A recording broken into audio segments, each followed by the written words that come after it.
নির্বাচনের আগে কিছুদিন আগে ডেইলি স্টার একটি প্রতিবেদন ছাপানো হয়েছিল।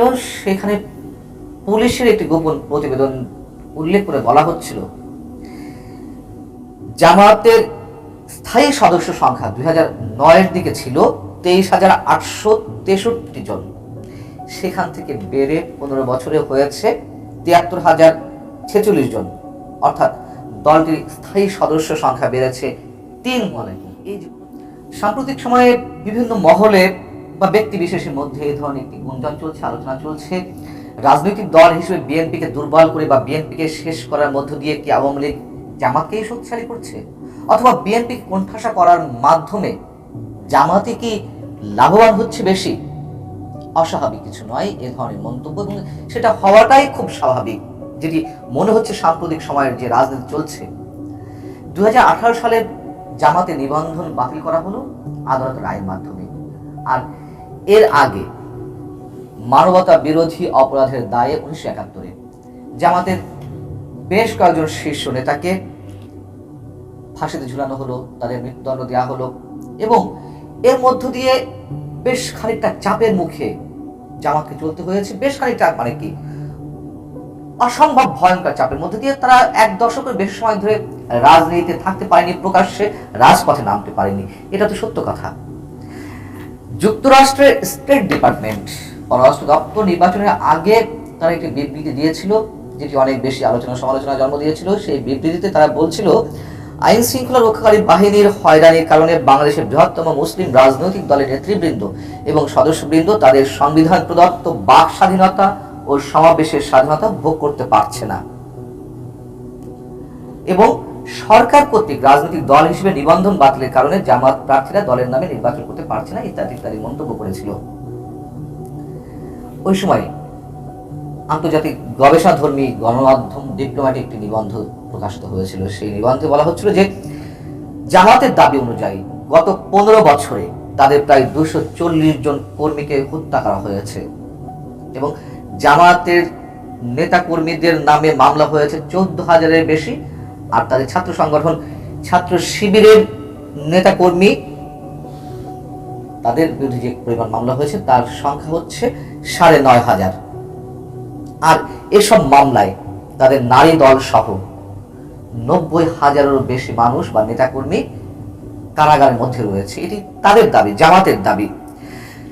পাশাপাশি জামাতের নিশ্চয়ই অনেক নেতা কর্মী আত্মগোপনে চলে গিয়েছিল, এবং তাদের মধ্যে অনেকে ইউরোপ, আমেরিকা, কানাডা, অস্ট্রেলিয়া সহ বিভিন্ন রাষ্ট্রে চলে গেছে, দেশ ছেড়েছে।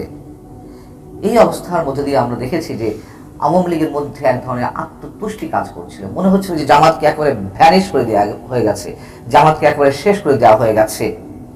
কিন্তু আসলে কি বিষয়টি তাই? বিষয়টি তো উল্টো। তার কারণ নির্বাচনের আগে কিছুদিন আগে ডেইলি স্টার একটি প্রতিবেদন ছাপানো হয়েছিল। সেখানে পুলিশের একটি গোপন প্রতিবেদন উল্লেখ করে বলা হচ্ছিল জামায়াতের স্থায়ী সদস্য সংখ্যা 2009-এর দিকে ছিল 23,863 জন, সেখান থেকে বেড়ে 15 বছরে হয়েছে 73,046 জন, অর্থাৎ দলটির স্থায়ী সদস্য সংখ্যা বেড়েছে 3 গুণ। এই যে প্রচন্ড চাপ, আত্মগোপনে থেকে রাজপথে নামতে না পেরেও তারা যে বিভিন্ন কৌশলে তাদের গণসংযোগগুলো চালিয়ে গেছে দলের পক্ষ থেকে, তাদের কর্মী সংখ্যা বাড়িয়েছে নানান উপায়ে, এর মধ্য দিয়ে জামাত তো নিশ্চয়ই তারা লাভবান হয়েছে, অনেক উন্নতি করেছে, দলের সাংগঠনিক ভিত্তি মজবুত করেছে। এটা তো প্রমাণ মেলে তারই। আওয়ামী লীগ যে আত্মতুষ্টিতে ছিল সেটার তো কোনো কারণ নেই, এই তথ্য যদি আমরা বিবেচনায় নিই। এবং এটি পুলিশের প্রতিবেদন। 28 অক্টোবর আমরা কি দেখলাম যে জামাত এতটাই সাংগঠনিক ভিত্তি মজবুত করে ফেলেছে। 2023-এর 28 অক্টোবর বিএনপি যে মহাসমাবেশের আয়োজন করলো পল্টনে, সেই সমাবেশকে কিন্তু দফায় দফায় বাধা দেওয়ার চেষ্টা করা হলো এবং সেটি পণ্ড করে দেওয়া হলো। তার আগে নানান ধরনের যে কর্মকাণ্ডগুলো ঘটলো, সন্ত্রাস যে কার্যক্রম ঘটলো, সেদিন কিন্তু সকালবেলা আমরা দেখলাম যে জামাতের নেতাকর্মীরা রাজপথে নেমে এসেছে, মতিঝিলের শাপলা চত্বর দখলে নিয়ে নিয়েছে। পুলিশ কয়েক দফায় পিছু হটলো। একটা পর্যায়ে পুলিশ তাদের সঙ্গে আপোষে গেল তাদেরকে আরামবাগে সমাবেশ করার অনুমতি দিল। যে দলের রাজনৈতিক নির্বাচন কমিশনের নিবন্ধন নেই, যে দল আত্মগোপনে রয়েছে 15 বছর ধরে, সেই দলের সঙ্গে পুলিশ আপোষ করে আর বিএনপি সমাবেশ বন্ধ করে দেওয়া হয়। তাহলে বুঝুন জামাত কতটা ভয়ঙ্কর ভাবে তাদের সাংগঠনিক কার্যক্রম মজবুত করেছে। এবং এই মুহূর্তে এসে জামাত কি চাইছে, জামাত কি করছে? জামাত চাইছে বিএনপি সহ যে রাজনৈতিক দলগুলো 7 জানুয়ারি নির্বাচনটি বর্জন করেছে, সেই দলগুলোর সঙ্গে একটি সুসম্পর্ক বজায় রেখে তারা সরকার বিরোধী বিভিন্ন ধরনের কার্যক্রম চালিয়ে যাবে। এবং তারা বলছে, বিবিসিতে একটি সাক্ষাৎকারে জামাতের নেতা, জামাতের সেক্রেটারি জেনারেল মিয়া মোহাম্মদ গোলাম পরোয়ার বলেছেন যে সরকারের বিরুদ্ধে একক কোনো দলের পক্ষে আন্দোলন করে সরকারের পতন ঘটানো সম্ভব নয়। তাই সবারই এই মুহূর্তে এক কাতারে এসে প্রথমত গণভিত্তিক কার্যক্রম পরিচালনা করতে হবে এবং মানুষকে আস্থায় নিয়ে এসে সব দলের ঐকমত্যের ভিত্তিতে তুমুলভাবে সরকার বিরোধী আন্দোলন তারা গড়ে তুলতে চায়। তারা তাদের হিসেবে হয়তো ঠিক আছে। এখন বিষয় হচ্ছে যে বিএনপি কে যেভাবে প্রতিনিয়ত দুর্বল করার একটা চেষ্টা করা হচ্ছে, আমরা ভাঙনের চেষ্টা দেখলাম, নানান ধরনের অপকৌশল দেখলাম, তাদের হাজার হাজার নেতাকর্মীর নামে মামলা, হাজার হাজার নেতাকর্মীকে কারাগারের মধ্যে রাখা, পরবর্তীতে এসে হয়তো কারো কারো জামিন মিলছে, কিন্তু বিএনপিকে তো কোণঠাসা করার চেষ্টা করা হয়েছে, দুর্বল করার চেষ্টা করছে। এবং আওয়ামী লীগের একমাত্র বিরোধী দল বিএনপি, এটি আওয়ামী লীগে প্রমাণ করছে আওয়ামী লীগের আর কোনো বিরোধী শক্তি নেই। আওয়ামী লীগের প্রধান টার্গেট বিএনপি। জামাত কিন্তু আওয়ামী লীগের প্রধান টার্গেট নয়, বরং জামাত বিভিন্ন সময় নানান ধরনের স্পেস পেয়েছে। এবং নির্বাচনের আগে যখন জামাত মিছিল সমাবেশ শুরু করলো, তখন কিন্তু অনেকের মধ্যেই একটি প্রশ্ন উঠেছিল, তাহলে কি জামাতের সঙ্গে আওয়ামী লীগ আপোষ করে ফেললো? আপোষ করেছে কি না করেছে দৃশ্যমান যে জামাত সবসময় একটি স্পেস পেয়ে আসছে রাজনীতি করার ক্ষেত্রে। এবং সবচেয়ে বড় কথা, বিএনপিকে রাজনীতি থেকে নির্বাসনে পাঠানোর নামে তার জায়গাটিতে উঠে আসছে জামাতে ইসলামের রাজনীতি। বিষয়টা কি একেবারেই ভুল আমরা যদি এইভাবে হিসাব করি?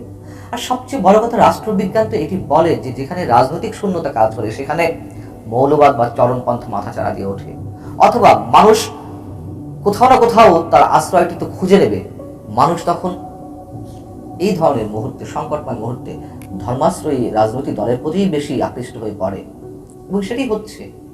এবং মুক্তিযুদ্ধের চেতনা নিয়ে আওয়ামী লীগ যত বেশি চর্চা করছে, এই চর্চা তো এখন অনেকখানি অপচর্চায় চলে গেছে, এত বেশি চর্বিতে চর্বণ করে ফেলছে। কথা কথা মুক্তিযুদ্ধের চেতনাকে পুঁজি করে রাজনীতি করার যে অপকৌশল, সেটি মানুষের কাছে এখন রীতিমতো বিরক্তিকর পর্যায়ে চলে গেছে।